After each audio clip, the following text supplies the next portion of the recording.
प्यारे बच्चों, जय हिंद। आपका हमारे YouTube चैनल में हार्दिक स्वागत है। आज हम कक्षा 8वीं विषय हिंदी में पाठ 12 याचक और दाता कहानी पढ़ेंगे, समझेंगे और साथ ही इस पर आधारित अभ्यास प्रश्नों के हल देखेंगे। अभी तक आपने हमारे चैनल को सब्सक्राइब नहीं किया तो कर लीजिए। स्क्रीनशॉट लेके आप नोट्स बना लीजिएगा। पाठ 12 याचक और दाता। याचक का मतलब होता है मांगने वाला और दाता का मतलब होता है देने वाला। तो यहाँ पर यह कहानी एक नेत्रहीन वृद्धा की है जो मंदिर के दरवाजे पर फूल बेचने का काम करती है। सुबह से शाम तक वह फूल बेचती है। एक दिन उसे एक बच्चा रोता हुआ शाम को दिखा। उसने उस बच्चे को गोद में उठाया। वह बच्चा असहाय था, रो रहा था, परंतु जैसे ही उसने गोद में उठाया और उसे चुप कराने का प्रयास किया तो उसे माँ का आंचल प्राप्त हुआ और वह सब कुछ भूलकर शांत हो गया और इस तरह वह बच्चा उस माँ के पास रहने लगा। उस बच्चे का नाम मोहन था।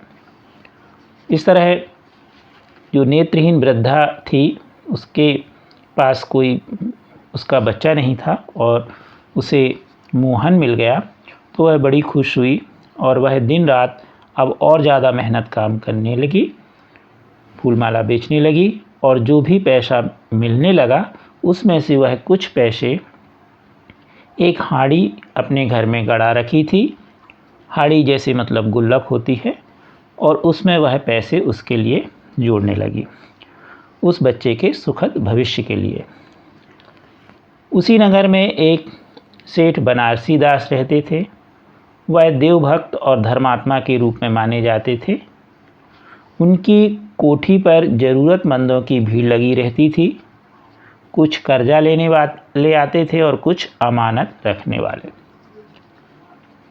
जो भी वहाँ के मज़दूर थे वो जो भी बचत करते थे वह बचत भी उस सेठ के यहाँ जमा करते थे, परंतु वृद्धा का उस सेठ के यहाँ जाने का मन नहीं हुआ। लेकिन धीरे धीरे उसकी जो हाड़ी है उसमें पैसे ज़्यादा होने के कारण उसे चोरी का भय लगा, डर लगा और वह एक दिन हाड़ी लेकर के सेठ के पास गई। तो सेठ जी ने पूछा कि इस हाड़ी में क्या है। तो उसने बताया कि इसमें कुछ पैसे हैं जो मैं मेहनत करके बचत करके और इसमें जमा कर रही हूँ अपने बच्चे के लिए। तो सेठ जी के यहाँ मुनीम होता है। मुनीम लिखा पढ़ी का काम करता है, अर्थात लेन देन का जो होता है उसका पूरा ब्यौरा रखता है। तो वह एक कॉपी में लिखता है कि किसको कितना दिया, कितना लिया, जिसे बही खाता कहते हैं। तो उसने उस वृद्धा का नाम लिख लिया और उसकी वह हाड़ी में जो पैसे थे उसको जमा कर लिया। वृद्धा अब चैन की सांस लेते हुए अपनी झोपड़ी में वापस चली गई। अब उसे बिल्कुल डर नहीं था चोरी का, परंतु एक दिन उसके बेटे को बहुत ज़्यादा ज्वर यानी बुखार आ गया। उसने आसपास में वैद्य वगैरह को दिखाया, इलाज कराया, परंतु आराम नहीं मिला। तो उसने सोचा कि शहर के बड़े डॉक्टर को मैं उसको दिखाऊं, जिसके लिए उसे पैसे की आवश्यकता पड़ी और वह बनारसी दास जी के यहाँ पहुँची और उसने बनारसी दास जी से उस हाड़ी में से कुछ पैसे मांगे। परंतु जो बनारसी दास जी सेठ जी थे उन्होंने कहा, कैसी हाड़ी, कैसे रुपए, मेरे पास तो तुम्हारा कुछ जमा ही नहीं है, और उन्होंने मना कर दिया। सेठ जी कठोर स्वर में झिल्लाते हुए बोले उससे और साथ में उन्होंने मुनीम की ओर इशारा किया। तो मुनीम ने देखा और कहा वृद्ध माँ की तरफ देखते हुए कि नहीं, तुम्हारे नाम पर तो कुछ जमा ही नहीं है। अब वह बेचारी फूट फूट कर रोने लगी और सेठ जी से बोली, दया करो, वह मुझे पैसे दे दो, मेरा बच्चा बीमार है। परंतु सेठ जी ने उसे पैसे नहीं दिए और क्रोध करके उसको बाहर भगा दिया। अब हुआ क्या कि बच्चे की हालत दिन ब दिन बिगड़ती गई। अब उसकी जो वृद्ध माँ थी उसको कुछ सूझ नहीं रहा था। तो उसने एक दिन बच्चे को गोद में उठाया और सेठ जी के दरवाजे पर धरना रखने पहुंच गई। अब धरना देने गई तो वहाँ जो मुनीम थे और भी नौकर चाकर थे, उन्होंने उसे भगाने की कोशिश की, परंतु वह टस से मस नहीं हुई। अब जो उन्होंने अंदर जाके सेठ जी को बताया तो सेठ जी बाहर आए, और जैसे ही सेठ जी बाहर आए तो उन्होंने उस वृद्धा माँ की गोद में जो बच्चा देखा तो वह हतप्रभ रह गए, और उन्होंने देखा कि यह तो उनका बालक मोहन है, जो 7 साल पहले मेले में खो गया था, और उसकी जांघ पर लाल चिन्ह भी था। तो इस तरह उन्होंने उस बच्चे को पहचान लिया, और तुरंत वृद्धा से बालक मोहन को छीनकर सेठ जी ने अपने कलेजे से लगा लिया। हालत उसकी गंभीर थी, बुखार था। उन्होंने अपने नौकर को तुरंत कहा कि डॉक्टर को लेके आओ, और बालक को लेकर अंदर चले गए। जो वृद्धा माँ थी वो चिल्ला चिल्ला कह रही थी कि मेरे बच्चे को मुझे वापस कर दो, परंतु उन्होंने नहीं किया, और वह अपने रोते हुए अपनी झोपड़ी में चली गई। अब क्या हुआ कि जो डॉक्टर आए उन्होंने उस बच्चे का इलाज किया। इलाज करने पर वह ठीक हो गया, और जैसे ही होश में आया तो वह बोला माँ, और अपने आसपास उस वृद्धा माँ को ना पा करके रोने लगा, और फिर वह बेहोश हो गया, अर्थात उसकी तबीयत बिगड़ने लगी। ज्वर बढ़ रहा था, वह माँ की रट लगा रहा था। डॉक्टर परेशान थे। उन्होंने सेठ जी से हाथ जोड़कर मतलब बताया कि आप अपने बच्चे को अगर ठीक करना चाहते हो तो उस वृद्धा माँ को ले आओ।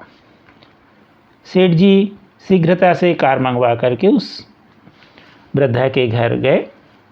सेठ जी ने प्रार्थना भरे स्वर में कहा कि तेरा बच्चा मर रहा है, वह बार बार कह रहा है माँ माँ पुकार रहा है, अब तू चलकर उसके प्राण बचा ले।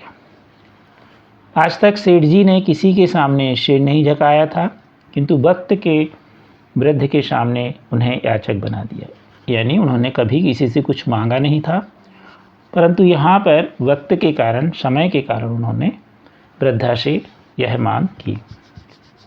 सेठ जी वृद्धा के पांव में गिरकर बच्चे की जान बचाने की याचना करने लगे। इस पर उस वृद्ध माँ को दया आ गई और वह तुरंत गई, और जैसे ही वह गई तो उसने मोहन के सिर पर हाथ फेरा।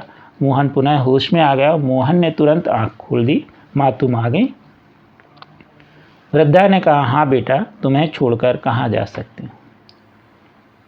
उसने मोहन के सिर को अपनी गोद में रख लिया, थपथपाया, मोहन सो गया। कुछ दिन बाद मोहन बिल्कुल ठीक हो गया। अब जब मोहन ठीक हो गया, जो दवाइयाँ से काम नहीं हुआ वह वृद्धा माँ की ममता से काम हो गया। अब वृद्धा माँ जो थी वह अपने झोपड़ी वापस जाने लगी। तो सेठ जी ने उससे मोहन के पास रुकने के लिए कहा, वह नहीं मानी और वह जाने लगी। सेठ जी ने रुपयों की वह हाड़ी उसे देते हुए कहा तो उसने क्षमा मांगते हुए उसे लौटा दी। तो सेठ जी ने क्षमा मांगते हुए वह लौटाई। तो उसने कहा कि नहीं, यह तो मैंने मोहन के लिए पैसे इकट्ठे किए हैं, अब मुझे यह हाड़ी नहीं चाहिए, उसी को दे देना। वृद्धा सेठ जी की धरोहर मोहन को सेठ जी के हाथ छोड़कर लाठी टेकते हुए अपनी झोपड़ी में लौट गई। इस प्रकार इस कहानी में जो सेठ हैं वह कभी किसी के सामने कुछ उन्होंने मांगा नहीं था, हमेशा देते थे, अर्थात दाता थे, परंतु आज यहाँ पर वह याचक हो गए और जो वह वृद्धा माँ थी वह क्या हो गई, दाता। देखेंगे अभ्यास प्रश्न उत्तर। पहला प्रश्न, निम्नलिखित शब्दों के अर्थ शब्दकोश से खोज कर लिखिए। याचक मांगने वाला, धरोहर यह वस्तु या द्रव्य, कोई भी वस्तु या द्रव्य यानी सोना चांदी, कुछ समय के लिए दूसरे के पास इस विश्वास के साथ रखा जाए कि मांगने पर उसे वापस मिल जाएगी, तो वह उसकी धरोहर कहलाती है। वात्सल्य, बच्चों के प्रति प्रेम। हतप्रभ, निस्तेज, जिसे हम यानी कह दें बेहोशी की हालत, शिथिल। आश्चर्यचकित, गुहार यानी पुकार, शंका यानी संदेह, जिजीप्सा यानी जीवित रहने की इच्छा, निस्तब्ध यानी बिना हिले डुले, सहानुभूति यानी हमदर्दी या संवेदना। तो इस तरह से ये शब्दार्थ हैं। अब प्रश्न दूसरा है, निम्नलिखित प्रश्नों के संक्षेप में उत्तर लिखिए। वृद्धा मंदिर के पास क्या काम करती थी? तो वह बूढ़ी औरत वृद्धा मंदिर के पास दरवाज़ों पर फूल माला बेचने का काम करती थी। सेठ बनारसी दास के यहाँ किन लोगों की भीड़ लगी रहती थी? तो उनके यहाँ ज़रूरतमंदों की भीड़ लगी रहती थी। अगला प्रश्न है, वृद्धा सेठ जी से क्या मांगने गई थी? वृद्धा सेठ जी से अपनी जमा की गई हांडी से कुछ रुपए मांगने गई थी। वह अपने बीमार बच्चे का इलाज डॉक्टर के यहाँ कराना चाहती थी। सेठ जी ने अपने बच्चे की पहचान कैसे की? सेठ जी ने बच्चे को देखा तो उनका चेहरा निस्तेज हो गया। बच्चे का चेहरा उनके पुत्र मोहन से मिलता जुलता था। मोहन जो खो गया था 7 साल पहले मेले में, उसकी जांघ पर लाल चिन्ह था। सेठ जी ने उसे अपने पुत्र के रूप में पहचान लिया। अगला प्रश्न है, बच्चा बीमार फिर से क्यों पड़ गया? बच्चा दवाओं के प्रभाव से होश तो आ गया उसने अपनी आंखें खोली और माँ बोला। माँ उसके आसपास नहीं थी। वह रोने लगा और उसकी हालत फिर से बिगड़ने लगी। ममतामयी वृद्धा माँ के बिना वह बच्चा फिर से बीमार पड़ गया। अगला प्रश्न तीसरा है, उपयुक्त शब्दों का चयन कर रिक्त स्थानों की पूर्ति कीजिए। वृद्धा खाली स्थान टाट पर लेटी हुई, आंसू बहा रही थी, निस्तब्ध यानी बिल्कुल बेहोशी टाइप की। अगला है, असहाय बच्चे को देखकर माँ का खाली स्थान जाग गया, तो होगा ममत्व। आंसुओं में फूलों का और खाली स्थान और ममता की गंध आ रही थी, तो इसमें मकरंद आएगा। अगला प्रश्न है, सेठ जी बच्चे को देखकर कैसे रह गए? तो वो एकदम हतप्रभ रह गए।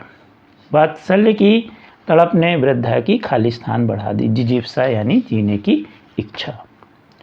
अगला प्रश्न है, सही जोड़ी बनाइए। यहाँ पर हमने सही जोड़ी बना दी है, आप इस तरह सही जोड़ी बना लें। तो फूल का होगा फुलवारी, याचक का होगा दाता, माँ का होगा ममता, मंदिर का होगा पूजा और मानव का होगा मानवता। इस तरह आप बड़े आसानी से जोड़ी बना सकते हैं। प्रश्न 5वां है, निम्नलिखित प्रश्नों के उत्तर विस्तार से दीजिए। वृद्धा को उसकी मंजिल किस तरह मिल गई थी? कोई बच्चा अपनी माता पिता से भटक गया था। उसने देखा कि वह बच्चा असहाय है और रो रहा है, तो उस वृद्धा ने उस बच्चे को अपनी गोद में बैठाया और उसे रोते हुए बच्चे को शांत कराने की कोशिश करने लगी। बच्चे को माँ की ममता मिल गई, उसे माँ का आंचल मिला। वह अब सभी कुछ भूल चुका था। वह वृद्धा के पास रहने लगा। इस तरह वह चाहने लगी कि काफ़ी लंबे समय तक वह जीवित रहे। अब वह पहले से अधिक मेहनत करती। बच्चे की बजाय से वह अपने घर शीघ्र लौट आती। बच्चा माँ के प्यार को प्राप्त करके बहुत ही प्रसन्न था।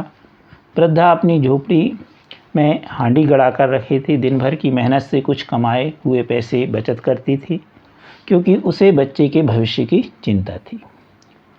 वह उस बच्चे को अच्छे से अच्छा खिलाती पिलाती और पहनाती। वह उसे हर तरह से खुश रखना चाहती थी। इस तरह उसकी जो मंजिल थी वृद्धा की, वह उसको मिल गई। मोहन कौन था? वह वृद्धा के पास कैसे आया? तो मोहन किसी नगर के सेठ बनारसी दास का बेटा था। वह छोटी उम्र में ही अपने घर से बिछड़ गया था। उसे वृद्धा ने अपने पास रखा। वृद्धा का सहारा पाकर, दुलार पाकर वह वहीं रहने लगा। माँ की ममता पाकर वह अपने माता पिता को भूल गया। उस वृद्धा ने बड़े वात्सल्य से उसका पालन पोषण किया, परवरिश की। वृद्धा भी अब बच्चे के बिना एक क्षण नहीं रह पाती थी। इस तरह वृद्धा के पास वह बच्चा आकर रहने लगा। मोहन ज्वर से कैसे मुक्त हुआ? मोहन को एक दिन ज्वर से पीड़ित हो गया। मोहन तब वृद्धा सेठ जी बनारसी दास के यहाँ अपनी हांडी में से कुछ धन मांगने गई डॉक्टर को दिखाने के लिए, जिससे वह बच्चे का इलाज डॉक्टर से करा सके। लेकिन सेठ जी ने उसे पैसे नहीं लौटाए। उसके पास उसने कोई धन जमा नहीं किया, यह कहकर उन्होंने क्रोधित होते हुए वृद्धा को लौटा दिया। बच्चे का ज्वर तेजी से बढ़ रहा था। तो बच्चे को गोद उठा करके वह वृद्धा सेठ जी के घर धरने पर बैठ गई। जब सेठ जी बाहर आए, उन्होंने स्वयं देखा पास आकर के, जब जो उनके वृद्धा के पास बच्चा था उसके बच्चे के पैर पर लाल चिन्ह था और उन्होंने अपने बच्चे को पहचान लिया।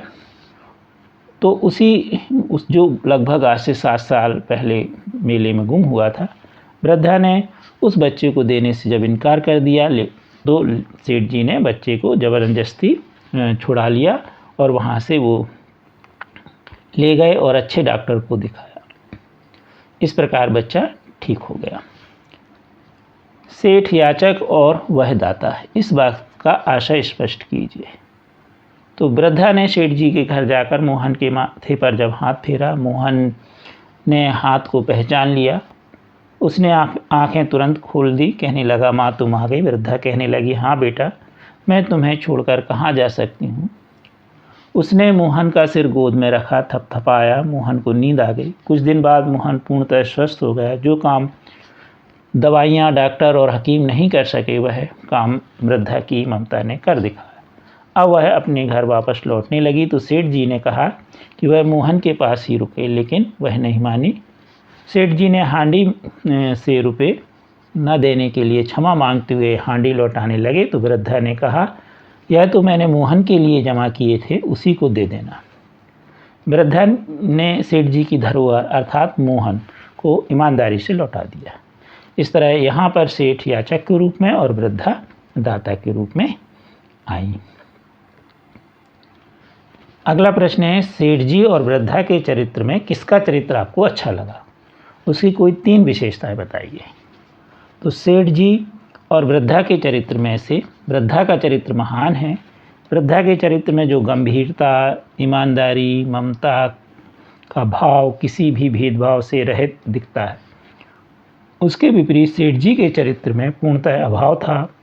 उन्होंने ईमानदारी नहीं दिखाई, हाड़ी वापस करने से मना कर दिया।